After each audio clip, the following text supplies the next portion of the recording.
Aziz hamkorlar, Ersat kompaniyasini marketingning ikkinchi qismiga o'tamiz. Ikkinchi qismida siz bronza lider bo'lganingizda, ya'ni birinchi qo'lingizdan 5 ta hamkoringizni lider qilsangiz, bronza lideri bo'lasiz.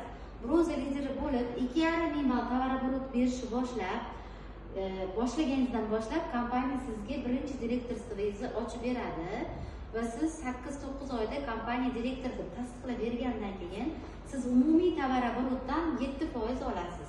Bu degani 10 ming ball beradigan direktor 120 million oylik oladi degani. Agar siz yaxshi ishlasangiz, komandangiz bilan birgalikda siz o'sha 8-9 oyda 30-40 ming ballgacha berishingiz mumkin. Siz direktor bo'lib, tagingizdan direktorlar chiqarishni boshlaganingizda, tagingizdan birinchi direktor chiqqanda uni tovaroborotdan 3% olasiz. Uni tagidan direktor chiqsa 1% olasiz va uchinchi qatoringizdan direktor chiqsa, undan siz pul olmaysiz. Shuning uchun boshqa buyog'ingizga direktor bo'lmagan hamkorlaringizni hammasidan 7% olasiz.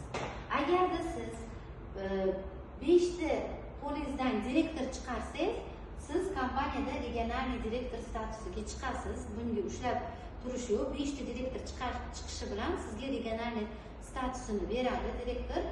Siz umumiy tovaroborotdan 2,5% olasiz.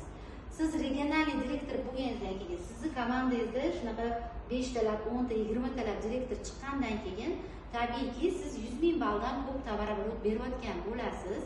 Shuning uchun 100 ming ball beradigan regionalniy direktor 400 million, 200 ming ball berayotgan regionalniy direktor 800 million daromad oladi. Hammalarga Ersat kompaniyasida shunaqa oyliklar olishinglarni tilakdoshman va hammalarga omad tilayman.